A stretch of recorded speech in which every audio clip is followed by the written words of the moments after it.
the forgotten fire trick that kept people alive before modern times. Fire didn't just keep people warm, it kept them alive, and one of the smartest fire tricks ever used has almost vanished from history. This isn't about striking sparks or rubbing sticks together. It's about controlling fire so well that it worked while you slept, while you travelled, and when fuel was scarce. A quiet technique used for centuries, then forgotten the moment modern heating arrived. Here's the secret, and why it mattered more than flames themselves. Before modern times, fire wasn't entertainment. It was infrastructure. You needed it to cook, to heat, to dry clothes, to ward off animals, and to survive winter nights that could kill quietly. But fire had a flaw, a big one. It burned fast, demanded constant attention, and consumed fuel that wasn't always easy to replace.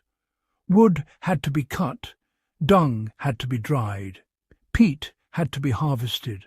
Every spark cost labour, and if your fire went out overnight, restarting it wasn't just annoying, it could be dangerous. That's where the trick came in.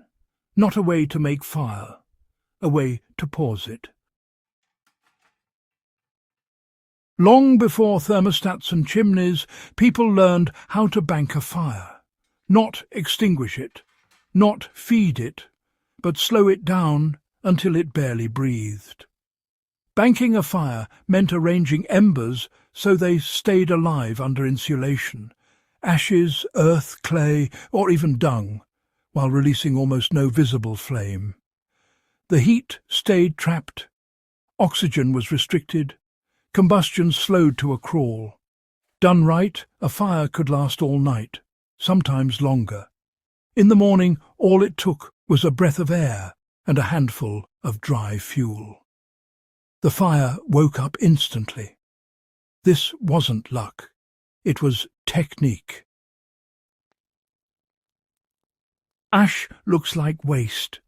But, historically it was actually a tool. Fine wood ash acts as an insulator. It traps heat while starving fire of oxygen. When embers were buried under a careful layer of ash, they didn't burn out. Instead, they smouldered, quietly, safely, and patiently.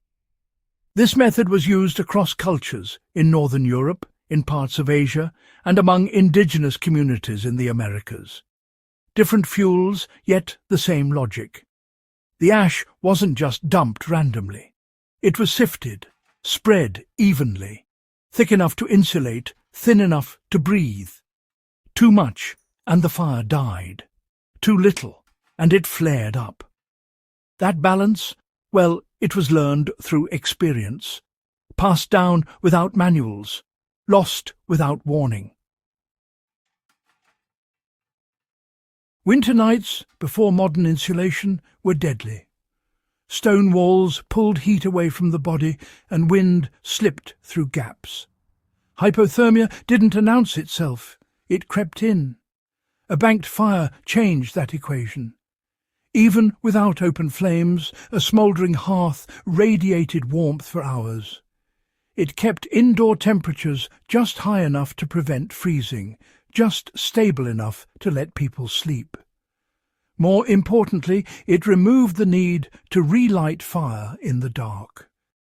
Sure, fire-starting tools existed, but they weren't simple. Flint and steel required skill.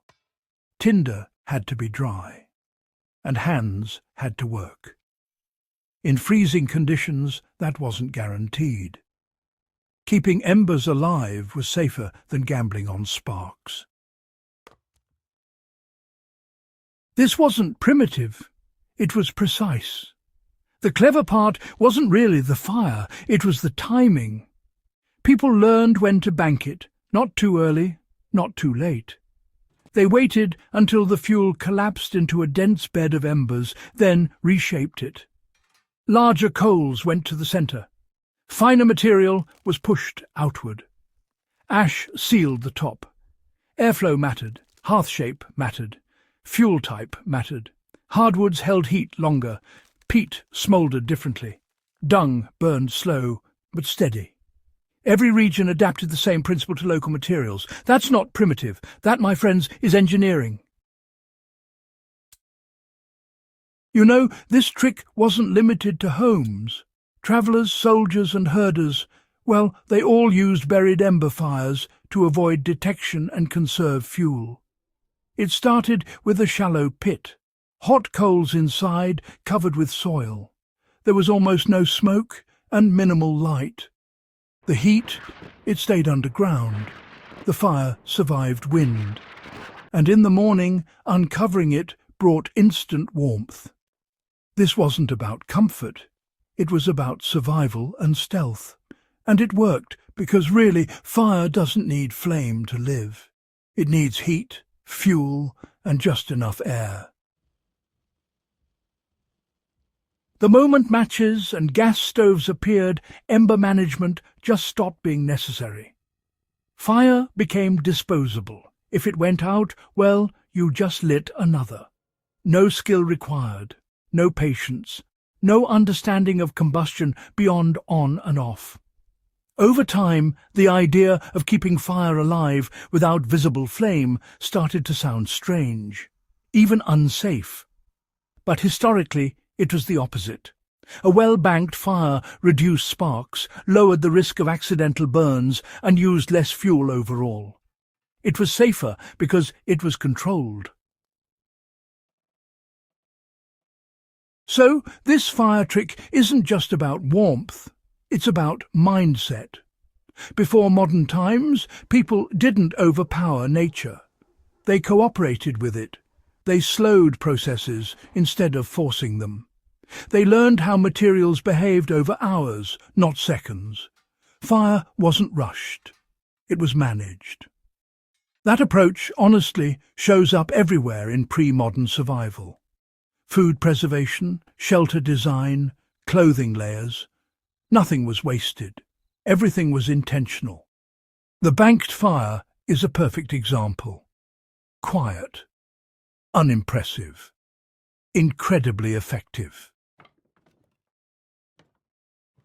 Today, survival content often focuses on dramatic ignition, big sparks, fast flames, instant results.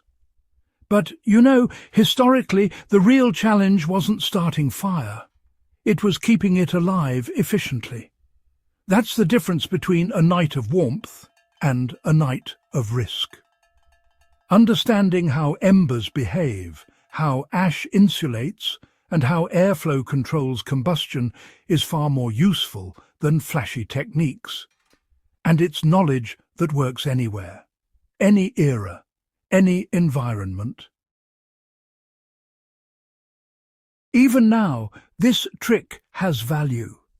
In off-grid living, in emergency situations, in places where fuel is limited, in cold environments where restarting fire costs energy you don't have.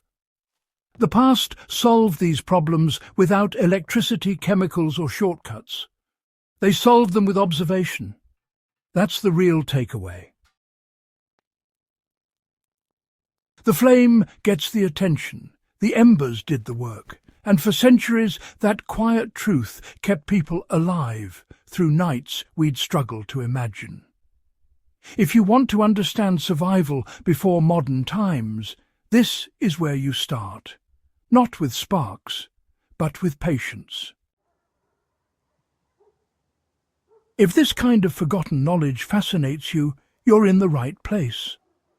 Subscribe to Before Modern Times for real skills, real history, and real ingenuity that shaped human survival. Like the video if you learned something new. Share it with someone who thinks history has nothing left to teach. And stay curious, because the past still knows things we've forgotten.